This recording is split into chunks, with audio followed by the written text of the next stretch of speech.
What if we don't have persuasion? Yeah, you ain't getting nothing out of me. So. Oh, that's 10. That explodes.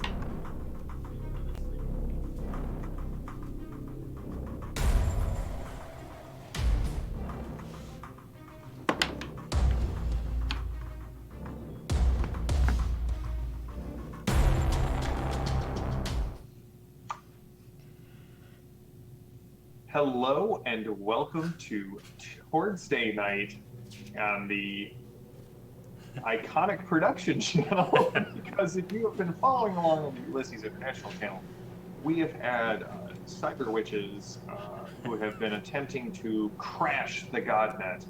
But thanks to the hard work of V and the papally sanctioned JD, our producer, we are back and live. And thank you to JD, like just immediately for all her amazing juggling and shifting. And I'm pretty sure she killed it with fire at some point. But yes, thank you to JD. So we're going to pick up right now with the with Torg's Day night. Happy Torg's Day, everyone! It is good to see all of you. Thank you for jumping across the channel, which, I mean, we're in the Cyberpapacy, so that has two meanings. But we're going to start up tonight. When we last left off our Horsemen, they had recovered the blade of. Or sorry, not the blade, the hilt of Masamune, and defeated the yokai of the sea, freeing the kami who had been consumed by it and being airlifted out, knowing that they had to go to the Cyberpapacy for kind of the next step of their journey as they are attempting to unravel the origins of the source, figure out what Volkov and Grigori want from this, as well as trying to figure out what these eternity shards are and what they do. Now, sadly, Tyrannic and Lapis, who will be missed, as well as Anton and Lady Salva, have had to take a step away, and so we are joining back up with the Horsemen as they arrive in the Cyberpapacy, and as they start to figure out where they have to go and what they have to do. Now, as I said before, we are dealing with a bit of we're dealing with a bit of cyber gremlins, as our producer has pointed out. So please forgive us any hiccups, stumbles, or missteps as we start off here. But as the group lands in Avignon, at some of the massive, there are actually 3 massive arcologies here in Avignon now. What was a small town has grown to this massive cyberpapacy fortress. An arcology is essentially a 50-story tall building that is almost pyramidal shaped. They're about a kilometer to a side and 50 stories tall. And this is where you guys are going to be entering. Now, Genevieve, you know that the Papal Spire and the it's not only Malraux's home, it's sort of the font of all of his power in the Cyberpapacy on core Earth. It acts as the mainframe, it acts as the backups, it acts as the Vatican, all rolled up into one. It is the political, spiritual, and technological epicenter of the Cyberpapacy. And indeed, Mr. Furious, you do hear Evangelist in the background as the group is being smuggled in to the Cyberpapacy.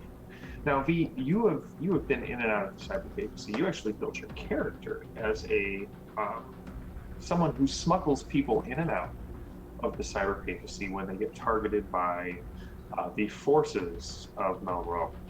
So let me ask you this: as you're trying to get your team in, what is the way you would be smuggling them in to the Cyberpapacy? As you're attempting to get to ground, get a safe house, which I realize is sort of a 9-letter word for the Horsemen. How would you get them into the Cyberpapacy? So bear with me, chat. I'm figuring out all of these abilities as I go. I would probably utilize the network of contacts that I have, because I now have Profession Smuggler, as well as some well-timed hacks, intrusions, whatever you want to call it, into the Godnet to spoof our location, to lay false trails if anyone is actually. So it's a pretty intricate system of physical obfuscation, data obfuscation, a whole lot of obfuscation. Obfuscation. Yes, just general. This one, yeah, this is one's for all of my Mind's Eye Theater fans. No, okay. But yeah, Your drawing Mind's Eye on. Theater. Oh, That sorry. just kills vampire circles. Yeah, just drawing on the typical contacts, the typical points of communication, the chalk marks and actual data codes and stuff to work the network. Now, where would you take them in Avignon? Like, what in your mind is the perfect safe spot for you, your team, and whoever the Delphi Council is sending? Because you all received a message that they have activated a new Storm Knight, and they're sending them to sort of aid you in the finishing of this what they are calling the Eternity Shard issues. But you have, like, where would you be sending this person to meet up with them? Some quick Googling. In the Cyberpapacy universe, is the Abbey of St. Andrew still standing in Avignon? It is. Probably there. Using that Abbey kind of as a front for the activities that we have going on there. So that would be our safe house. As Samwise once said, the closer to danger, the further from harm. So embed yourself in an Abbey. All right, so it's the Abbey of Saint Andre. Just a St. Andrew, yeah. St. Andrew, excellent.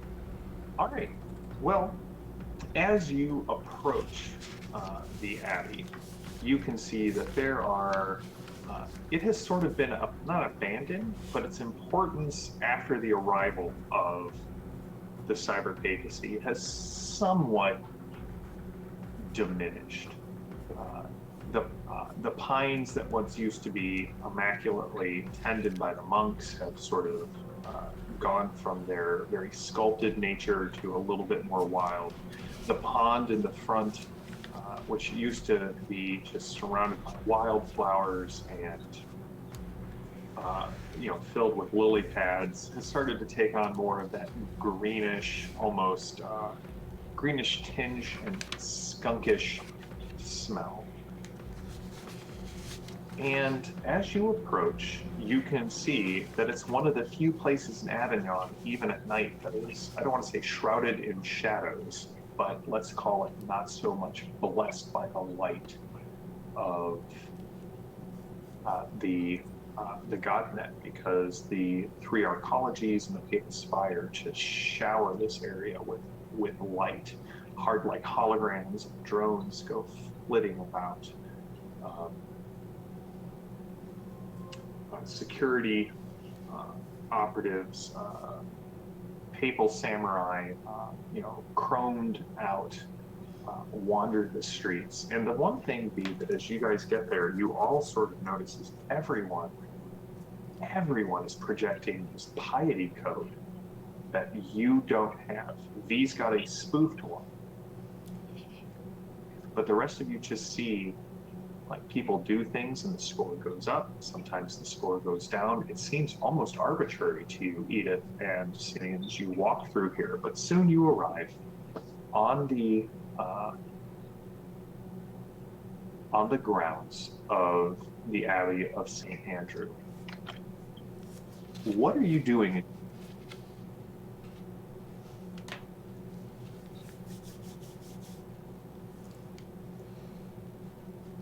Was there anything? Go ahead, Lily.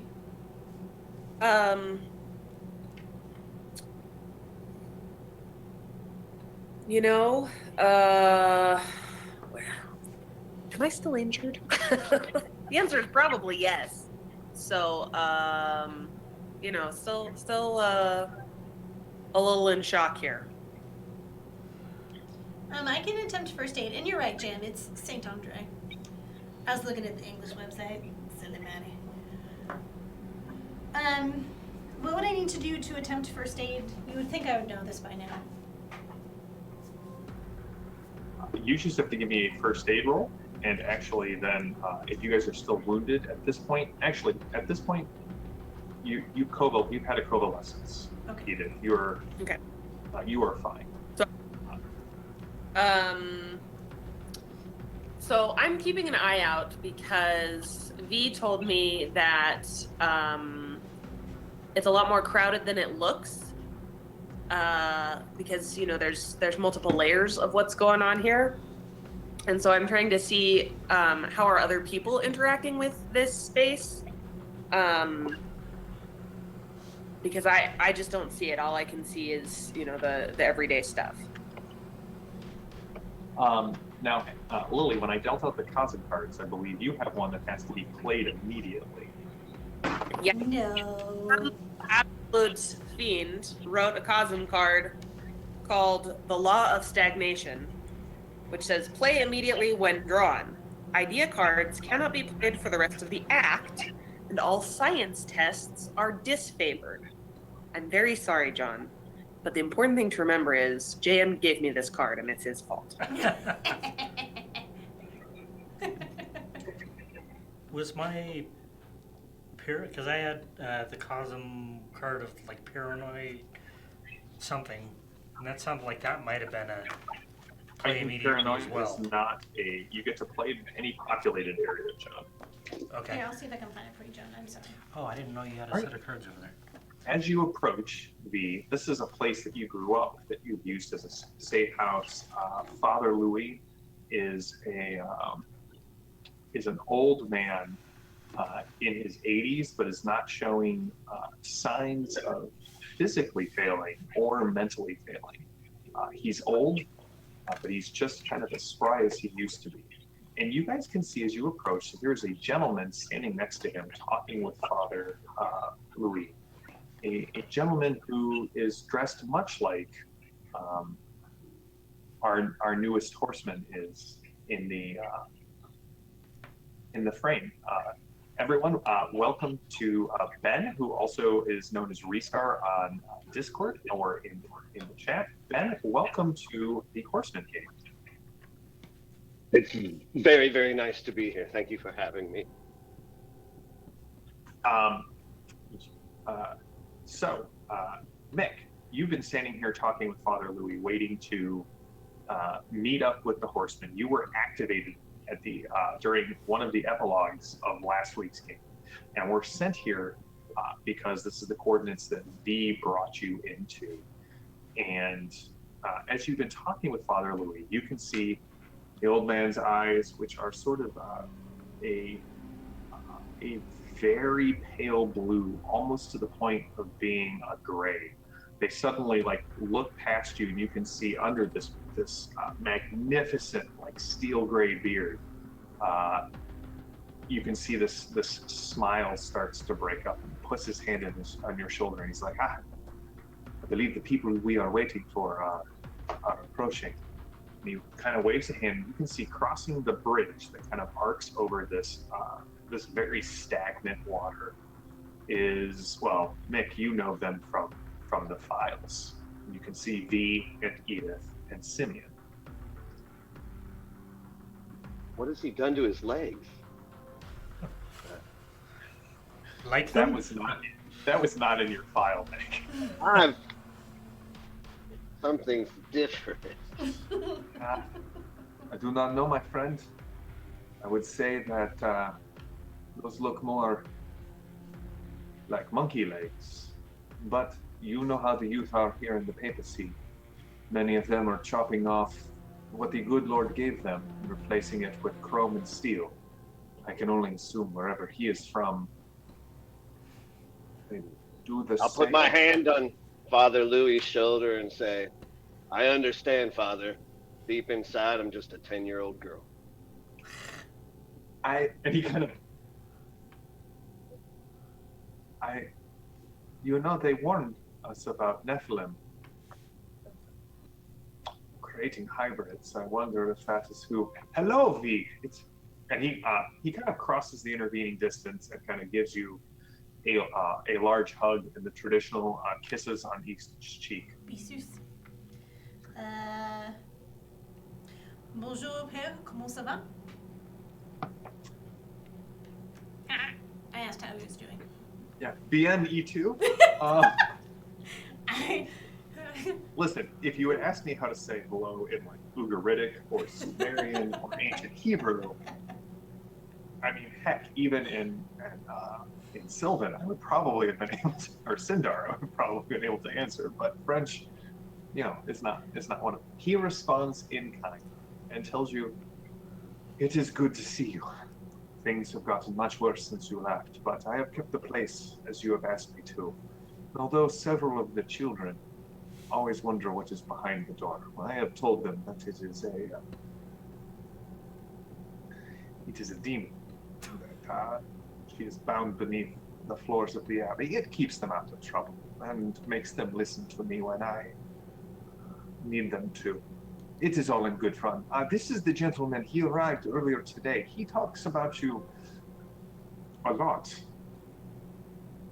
I have known you most of your adult life, and I believe he knows more about your recent exploits than even I. And who are your friends? You are a magnificently tall woman. I am Father Louis. I run the Abbey of Saint Andre and the orphanage that is unofficially attached here. Enchanté.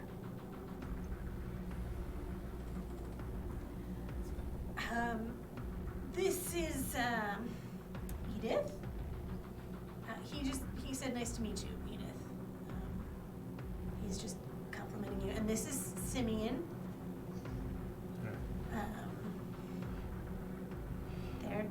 They've been with me for a while now. Bonjour. You realize your legs are those of a monkey, yes? Lifts up to one of those legs with a little thumb up. Genevieve, I do not like him. Or at least the bottom half of him. Father, we've had please. this conversation a few times. That, sometimes enhancements are not necessarily a bad thing. She brushes the hair back from her eye. I have coffee, I have wine, but I will leave you. I have food. Please, this gentleman has been waiting to speak with you. He said he is from the council. I assume that is where you have been, but I must go see to the children. Come in whenever you are ready. You know the place. The dining room has been set up for you, and the cellar will be available whenever you are needed.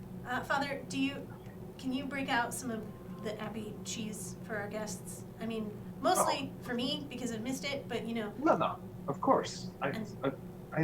Listen, Jean-Pierre, I do not know where you have been the last couple of years, but this is still Havanel. Cheeseless We are places. not Philistine. I mean, you'd be amazed Yes. how many people don't have cheese. It is It's rough. the Lord does not ask more of us than we are able to bear. And he walks inside. Thank you, Father. Look to the children. Drink from the fountains. Man, that was great.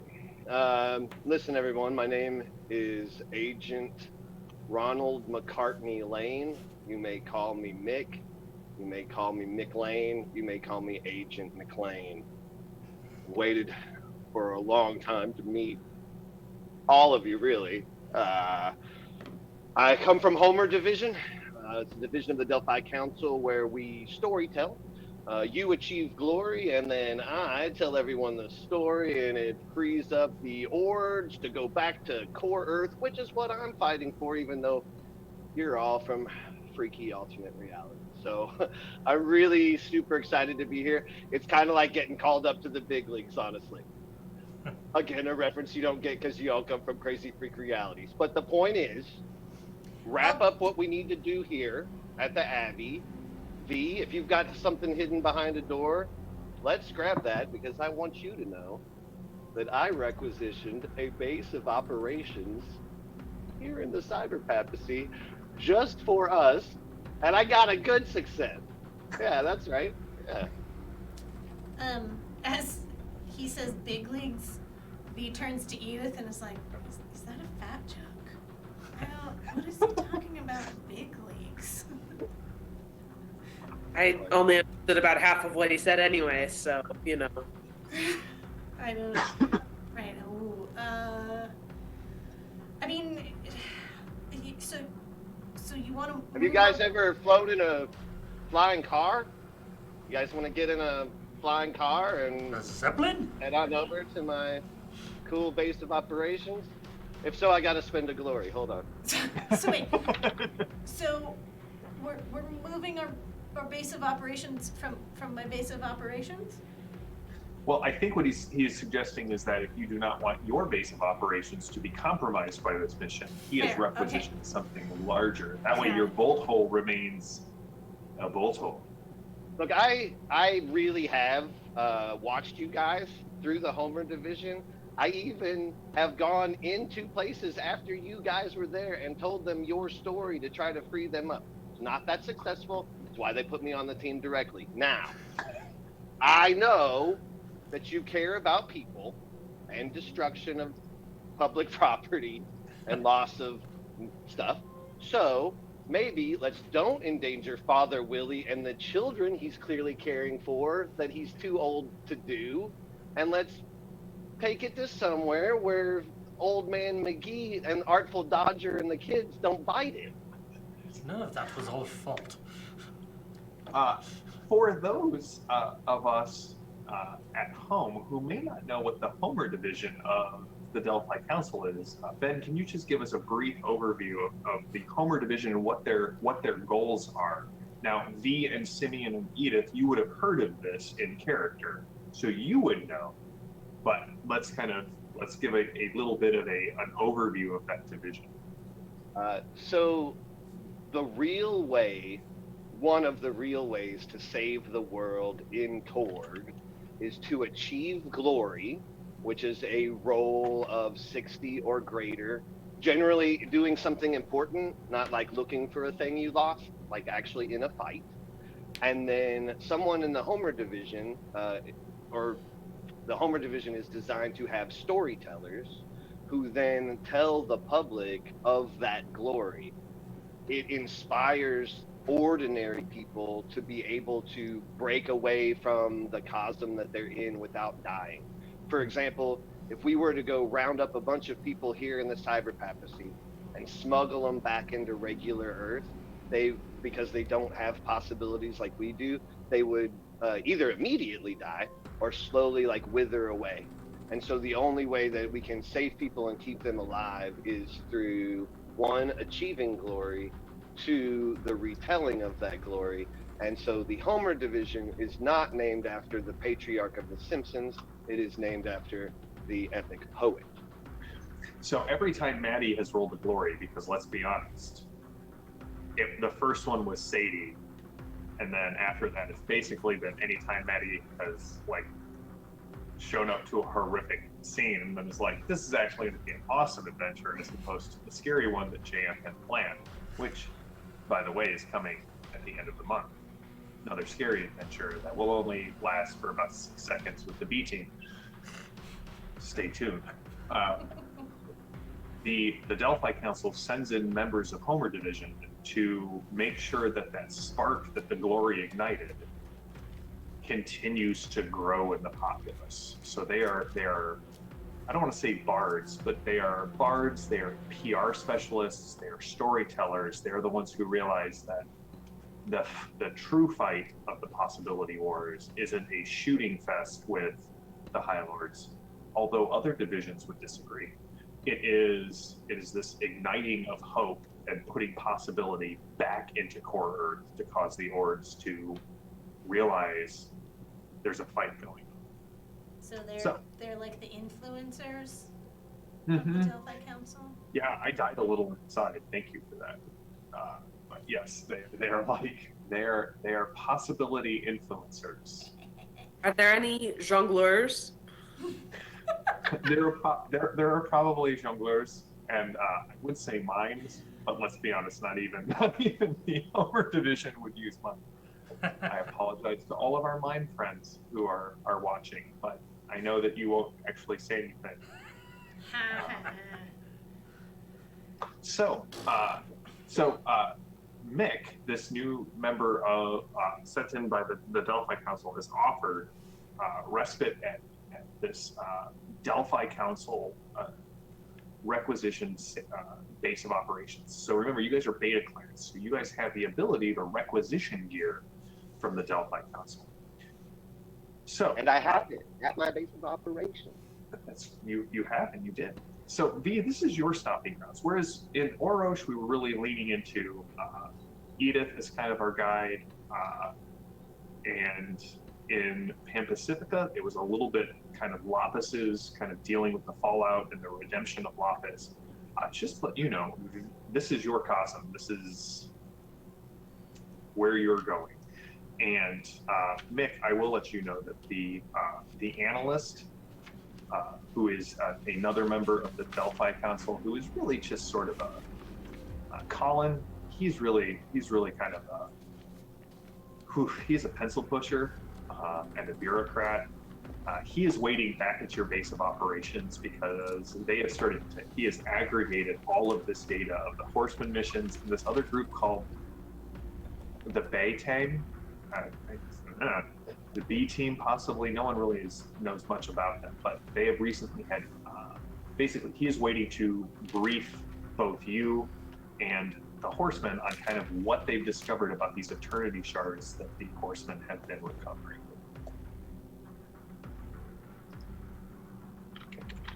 I'll take it, Mr. Furious. Oh, don't give him more. He doesn't need them. Look at the next one on the stack is Melro. Look at that. this Melro. What a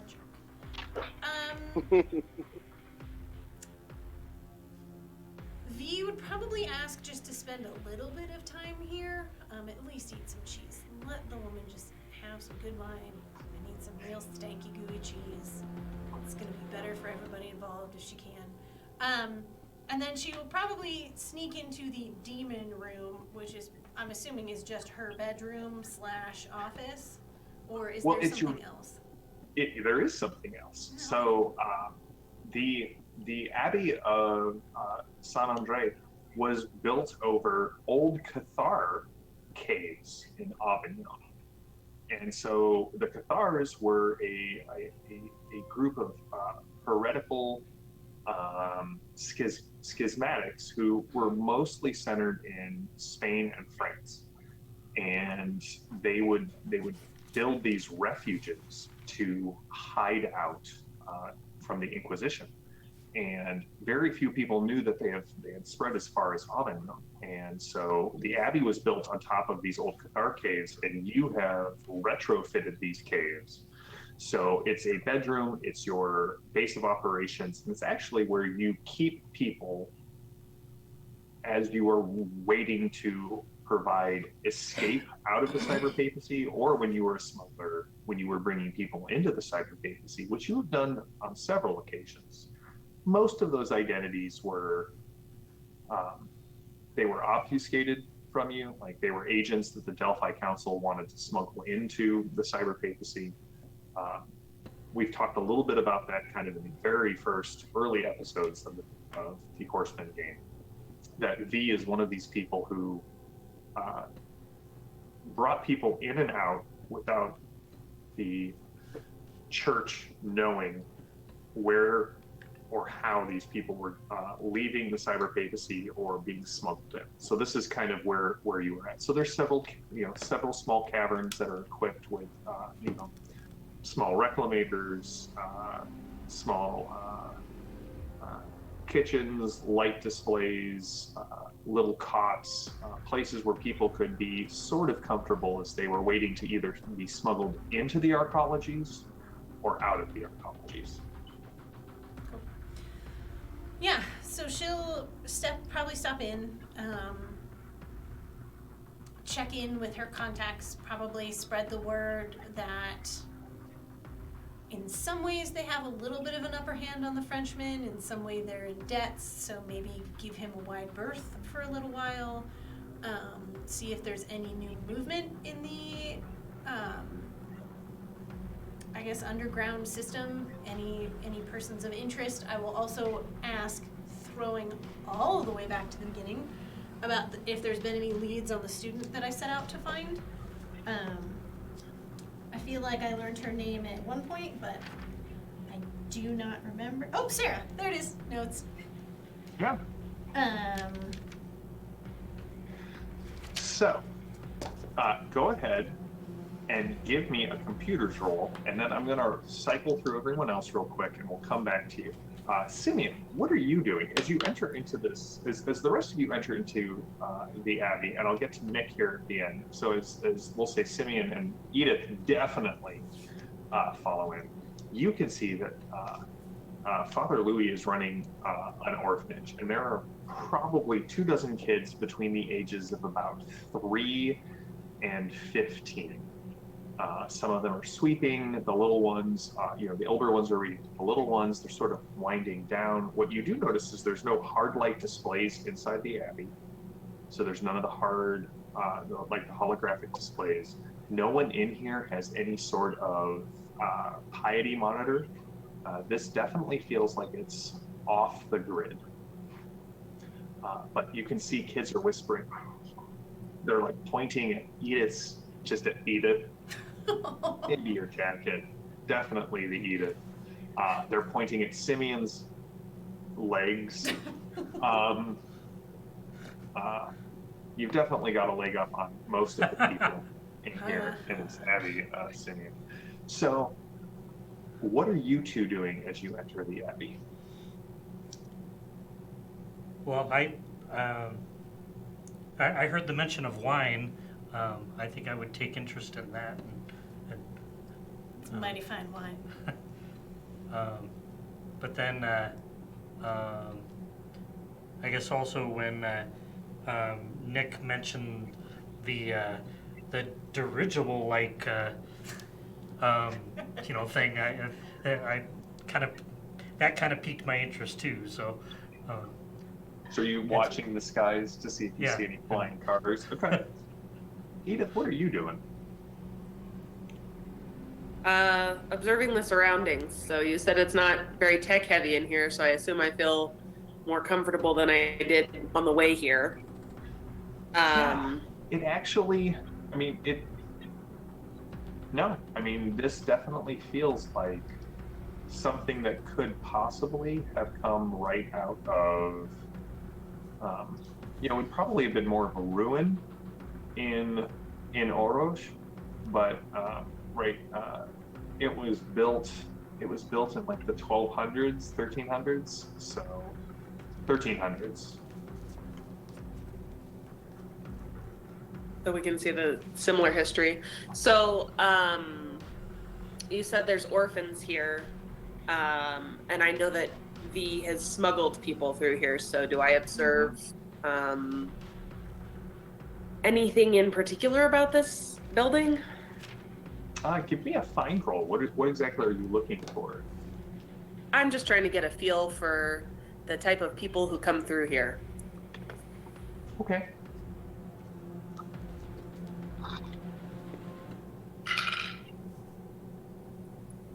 A total of 10 on a find.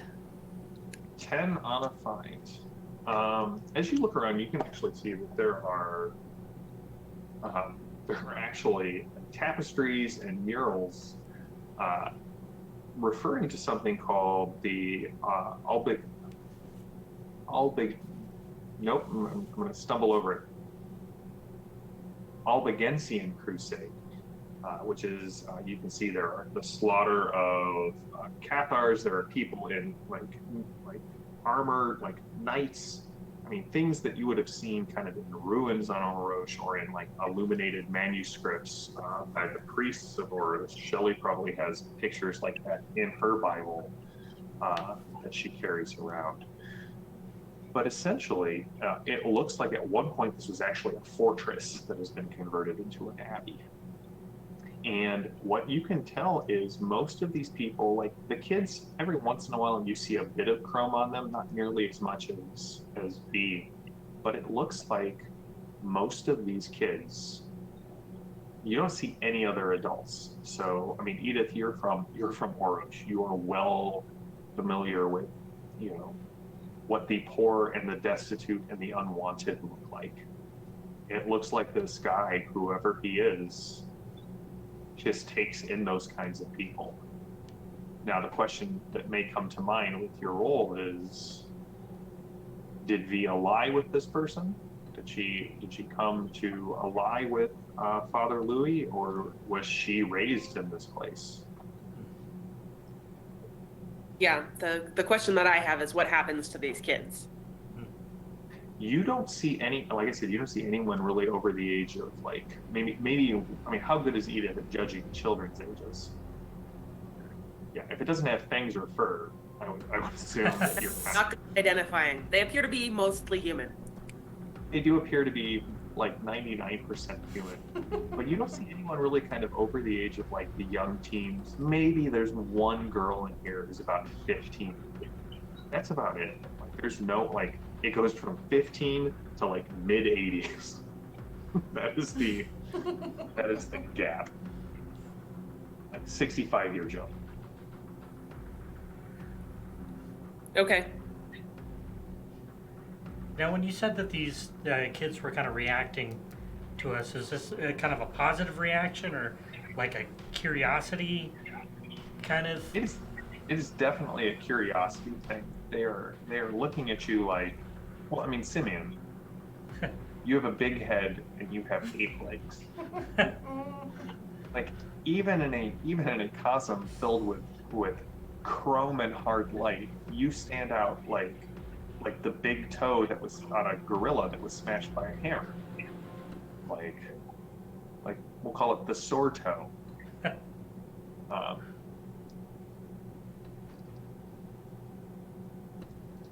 That none of them are approaching you. They all seem to kind of look at Father Louis as if asking permission, but he seems to be he's cutting cheese, spreading cheese on this platter, and he's pouring wine. And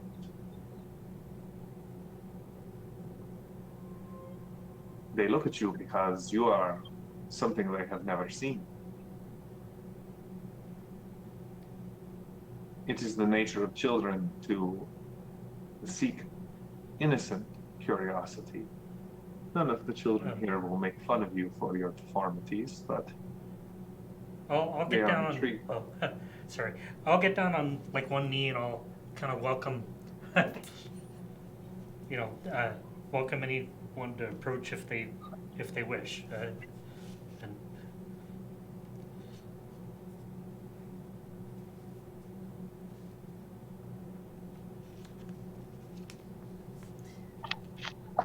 there's a little girl who kind of walks up to you, kind of roomy-eyed, blurry-eyed a bit.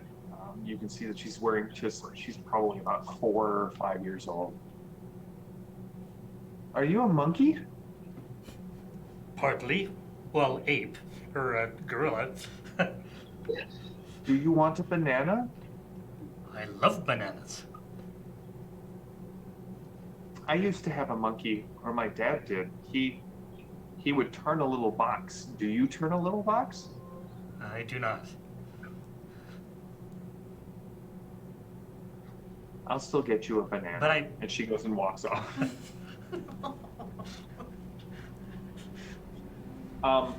Nick, what are you doing while you're here? You get a message from the analyst, ETA.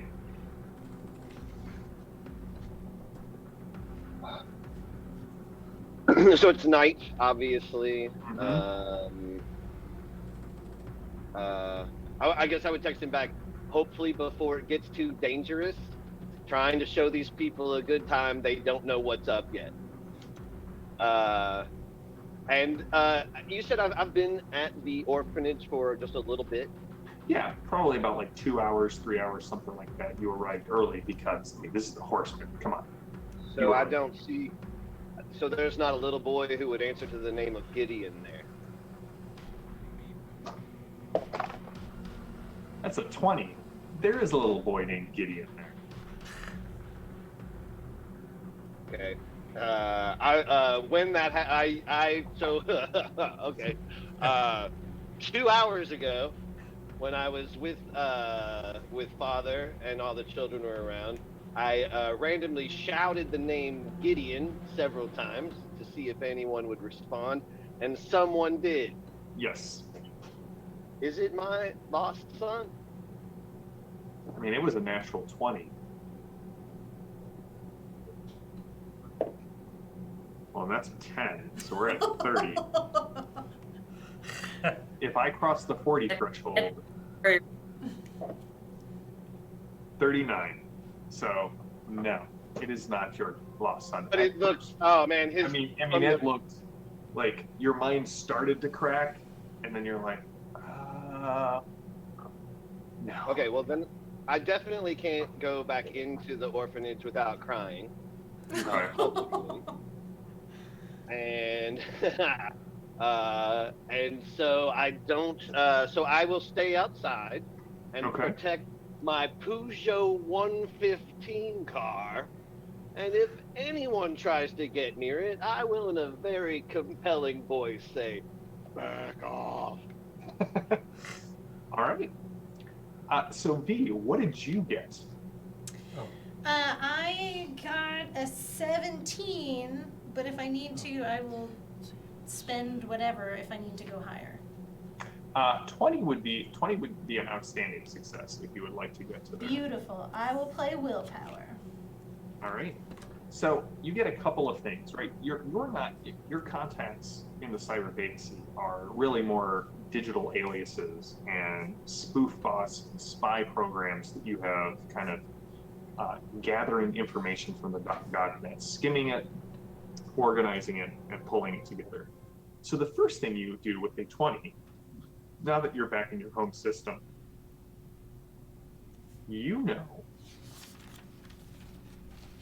well, first of all, with an outstanding success, I'm just going to give you this piece of information. That hard light shield drone that protected you in Pan Pacifica was requisitioned by one.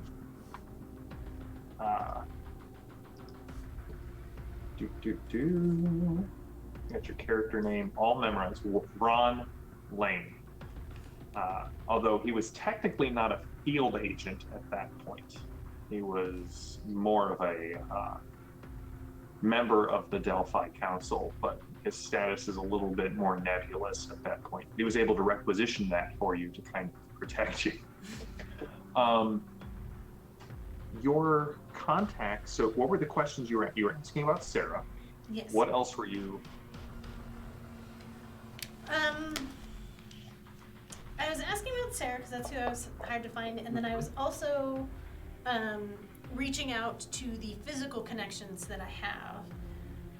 I'm kind of envisioning, based on the orphanage, like a Sherlock Holmes using like the street urchin network. Okay. Just to put feelers out and say, hey, we have a little bit of info on you know who, but we also might be in their debt, so maybe give them a wide berth in whatever you're doing. Okay, so you can send that message out. Perfect. Through the networks. If you wanted more information, that would definitely be a streetwise role for the physical assets. But with the computer, with your computer role, you know a couple of things. First of all, well, here is what you glean from your skimming. First of all, Sarah has been taken into custody. There is evidence that she was working with the Forsworn and was captured about 2 weeks ago during a raid. Now, just so you know, a raid by Cyber Knights, and Cyber Knights are essentially the SWAT of the church. They're like the Swiss Guard. I feel like I really want to make some Swiss Guard jokes, but I won't. But Tech 26 Swiss Guards, who also are unacquainted with with the word restraint. The Forsaken are also known as they're warlocks. They're the ones who, right? If the cyber witches and warlocks are fighting the cyberpapacy using unsanctioned magic and tech, the Forsaken are those who are like, well, fine, let's fight fire with, brimstone. And they're using black magic, they're summoning data demons, they're summoning real demons, they're making deals with Tharcold. They are not good. And if Sarah was somehow linked to this, which you remember her dad was like, she's an art student, this was months ago, but I need her to get her out. If she was linked with the Forsaken, the Cyber Knights are not known to how do I want to put this? She will be interrogated ruthlessly, efficiently, and then put in the dead book. So if you want to rescue Sarah, you are on a timer. The other breaking news, if you will, like everyone is talking about, is that it looks as if something has exploded in Istanbul. It looks as if Dr. Mobius and the forces of Tharcold, both in within a week of each other, revealed new stela there and have captured large swaths of Istanbul. And it looks as if Tharcold and the Nile Empire are going to be clashing over this city. And all of the Cyberpapacy's data nets and data news services in the Godnet are talking about this. They're also talking about how the channel, like battles in the channel, are heating up as, how those pesky elves on dragons and, steamboat or steam tech dwarven ships and undead Viking longships are always being sighted in the channel, and they're being put down by the conflicts between the Cyberpapacy and Isle are starting to ramp up. And is there anything else you want to know with a 20? That is why Facebook went down. It's a shame. They said that Restar, you're in the chat and you're here. I mean, I'll open it up to the other players. Is there anything else that you guys want to know while I'm poking around in the Cyberpapacy? Yeah, but No. I don't think I can tell you what that is just yet. I'm following V's lead. This is her turf, and I'll do whatever she needs us to do. Did you have anything you want me to look up? No, I can't think of anything, and I'm a little distracted, With small with all the, Jam, all the is there surroundings. And any mention of any derivation of the words Eternity Shard sparking Oh yeah, on the they're continent? all over the place on the continent. Well, any Malraux. credible leads, I guess I should say. Are there any credible leads? Well, you do know that there are several that are being uncovered in Brazil. The Malraux recently made a expansion into Brazil and annexed portions of Brazil into the Cyberpapacy. He is always,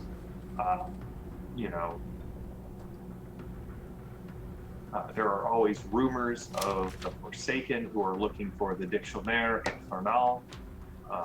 There are people who are looking for. There are always rumors of Napoleon's bicorn being on sale at this auction and at that auction. But no matter what happens, they always come up a little short. And Sorry, finish what you were gonna say. I had one other question.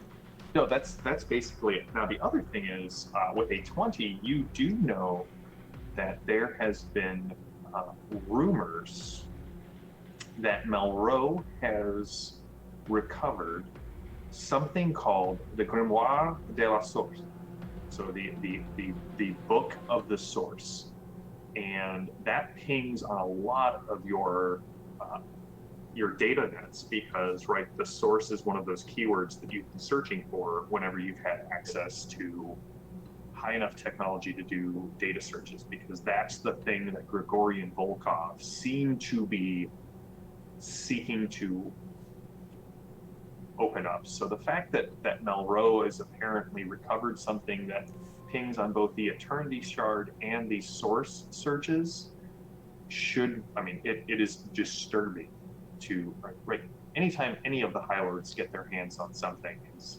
generally not a good thing, even if they're just going to feed it to the Darkness device. Got it. And then one last question. In the weird subchats of chat rooms, I know, any mention of a dude with extra faces all over his body, just wreaking havoc all over the place? You got a 20? Huh? That is an outstanding success. So yes, Blech. I don't like this. Okay. you know that the penitentiary d'Avignon is where the Cyber Knights are holding Sarah. And they're holding a stormer who bears a disturbing resemblance to what you just described.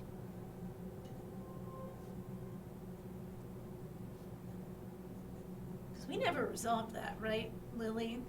Okay. Nope. Cool. No, we left him in prison, and he had stolen the face of somebody from the Delphi Council, so... So, drinking wine, eating cheese. Yeah, I don't want to stay too long. I don't want to put this place at risk, but it makes some Okay. really good cheese, so I'm not gonna All pass right. it up. And good So you wine, eat- so it happens.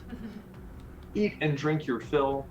This young good girl, Clark, brings you an entire bunch of bananas. Most of them are brown, but there are several ones that still have some good, good spots to them. They're not all fit for banana bread. So, Oh, I don't want to take your whole supply. Blah. I'll take one of the good ones and I'll peel it from the correct end, and I'll break it in half and give half to her. all right.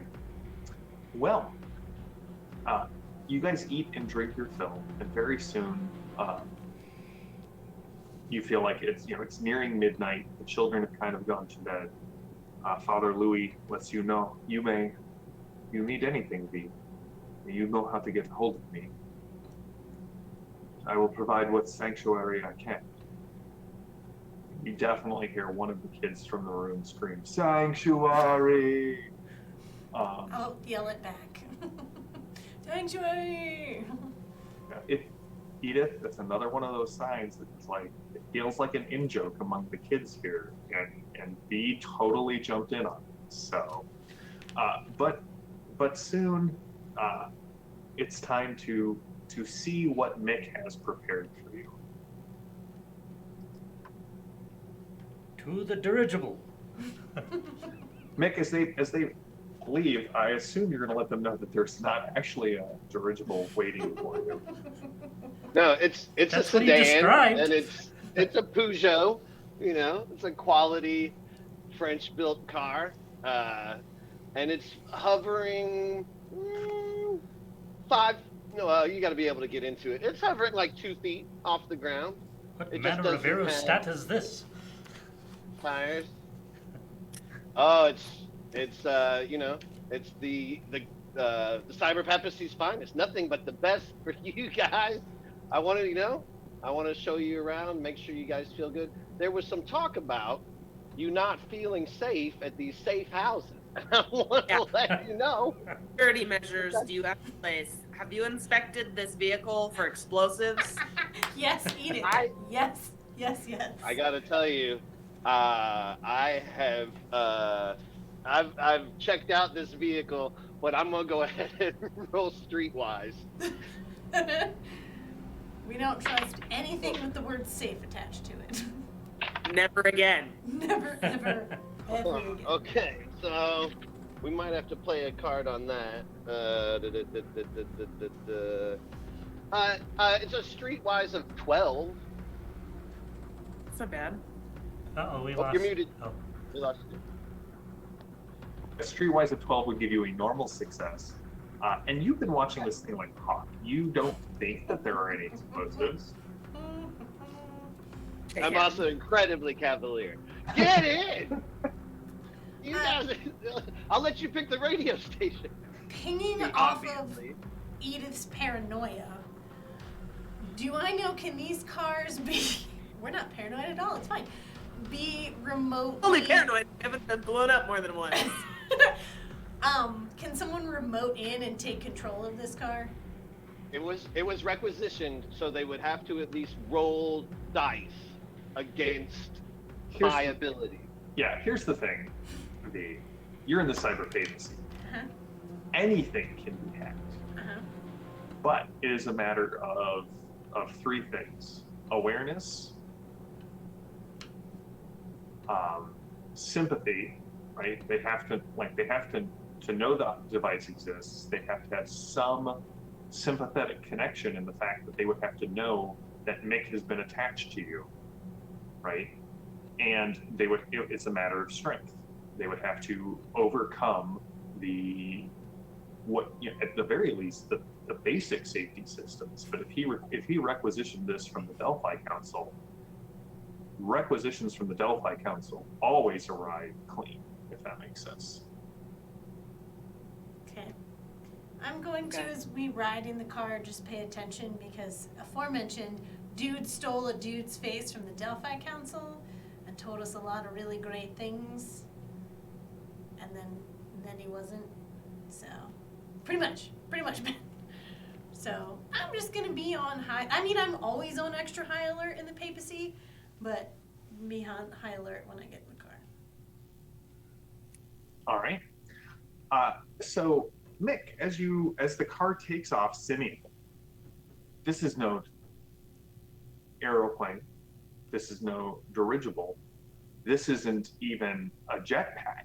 This is like nothing you have ever seen. It is silent as it rises up off the street, and you guys head above. Now, when in Pan Pacifica, everything was shadow and neon and chrome. Not in the cyberpapacy. In the cyberpapacy, everything is light. It is brightly lit. There are data angels flying around. There are hard light drones. There are hard light holograms 200 feet tall, preaching the sermons of Melrose. There are smaller hard light statues that are, calling out violations of the piety code. There are other cars like this flying about. So like take what you know of Pan Pacifica, scrape off that layer of filth and grime and noir, and burnish it to a bright sheen. And that is the cyberpapacy, at least on the surface. And if you see it for the first time because we're looking through the windows of the car, if you roll down the window of the car, it's like, oh yeah, that's that crappy old building. But when you roll up the window of the car, oh, it's glorious and beautiful, and everything's laid on top of everything else, Mhm. so we can finally see. And as I drive around, I'm like, oh, you see that thing? On your left is the Saint McDonald's. It's an all right burger. They got a Royale with cheese. Here they call it a Royale with cheese. It's Oh, but you basically guys just have the metric system too, so all right, whatever. so yeah, John, imagine it basically, the cyberpapacy is one big augmented reality society. So where is this? What is the base of operations that you have requisitioned, Meg? It's a former embassy. Okay. It was a small country like Latveria, but it was already a fortified compound area, and the Delphi Council was able to take advantage of the already nice fortifications and get a solid landline out of France, so that we are not necessarily beholden to the Godnet. As you guys approach, you can see there are several large holographic images of Melrose in the courtyard of this embassy. But when you roll the windows down, it's actually a statue of this guy, and he seems to be in like archaic armor, and he has this metal faceplate over him, and he is like has this very commanding presence. But as the car lands, you can see that there are several Delphi Council agents who are patrolling the grounds. They sort of kind of come to the car, recognize the car. V and Mick, you both know that the car has been pinged for authorization codes. Mick sends like Delphi Council codes back, and it is this doesn't seem like a subtle safe house, if you will. No one's actually like flying the Delphi Council colors, if you will, but this is, as Mick said, this is an armored compound that has been kind of acquired by the Delphi Council. And as you land, you can see there is a woman in a white suit that almost seems to glow through the windows, and she's standing there with a black wood cane that has a large gem at the top, and she's standing there waiting. And Mick, you know that it's the analyst, or at least that's the code name that she goes by here.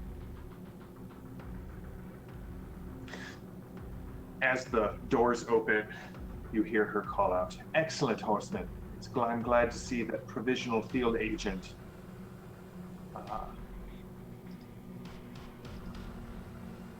Lane has brought you here in due time. We have much to discuss. We have figured out more of what... Come with me." And she turns around and walks back in. That's right, it was a slight, Mick. It was totally a slight. Possibly true, but totally You a don't have slight. to say, like, you don't have to say interim, but whatever, it's fine, it's cool. V Probationary. I tell these guys, like, she doesn't mean to be like rude. It's just her, it's her thing. She's got a lot on her mind, so like, it's cool. We'll do this, and then I'll show you like to our rooms and stuff. Cool. Did you know something? No, I'm Okay. I'm fiddling with the windows, trying to figure out if it has the same effect looking in, and I'm a little oblivious as to this. I just kind of smirk as Mick gets taken down a peg because he was a little bit rude at the Abbey, so I just smirk a little bit.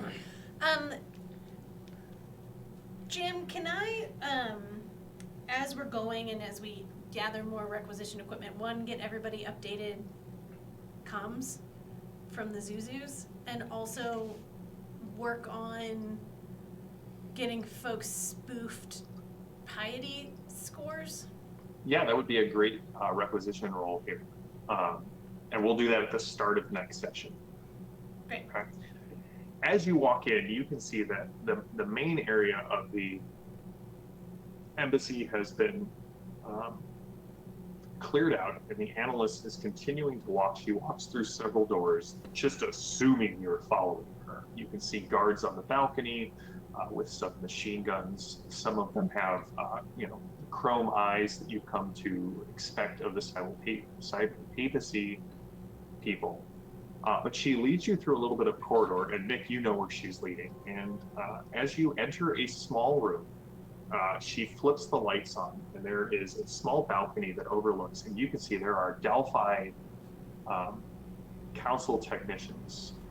And as you look down, you can see the jade hilt. You can see the amulet that had Rasputin's pictures in it. You can see there's this weird blade that has no hilt or crosspiece or anything like that.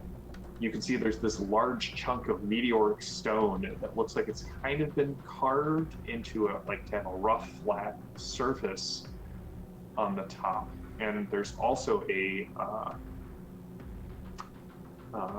necklace that looks to be like in the shape of a falcon. She says, "We have much to discuss. I've been following you and your predecessors since the first moment this map has been revealed, and you can see there's some who are looking at a hard light diagram or projection of what looks to be a tablet covered in hieroglyphics, Simeon. I believe we have most of what has been recovered, both by the eternity shards that were recovered by the group in the Nile Empire and Nile, as well as by yourself. I believe we have uncovered more information on how they all," she gives you all a little grin, "fit together.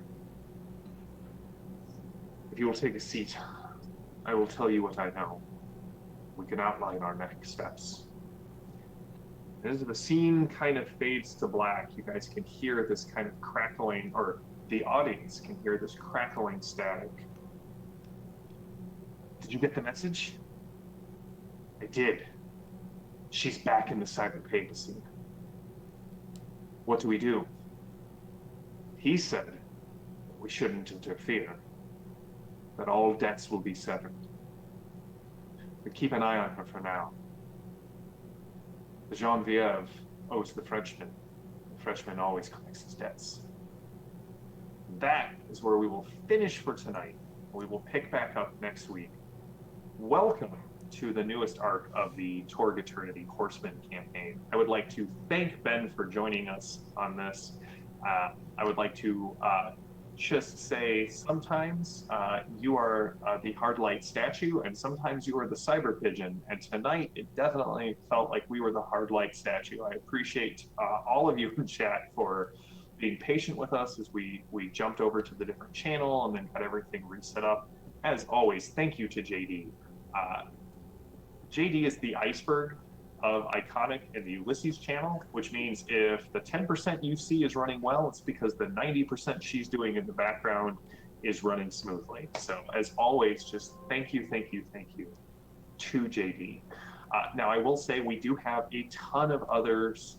We are in the Cyberpapacy will be the penultimate act of the Horsemen campaign.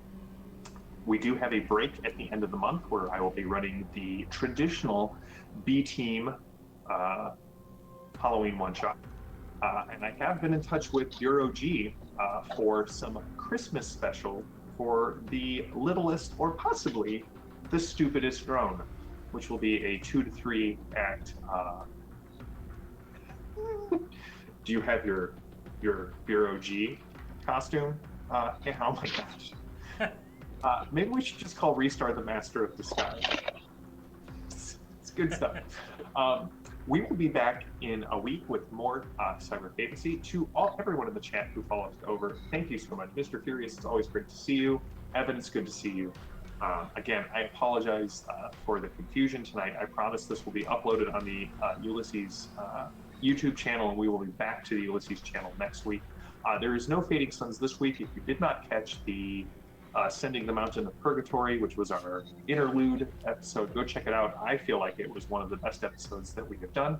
If you like Ulysses, don't follow them here. Go follow them on the Ulysses channel. But if you like what we do, please consider following us on the Iconic Production channel. We do a bunch of great podcasts. We do, Becca runs a great Call of Cthulhu game. She was Lapis in the Horsemen arc and is now running Call of Cthulhu on her channel. So, as always, thank you to Ulysses for letting us do this. Thank you to all of the Horsemen. Thank you to Ben for joining. Thank you to the B team and Bureau G.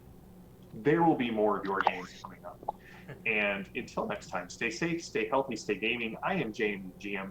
These are the Horsemen of Torg's Day Night, and we will see you in a week. Have a good one.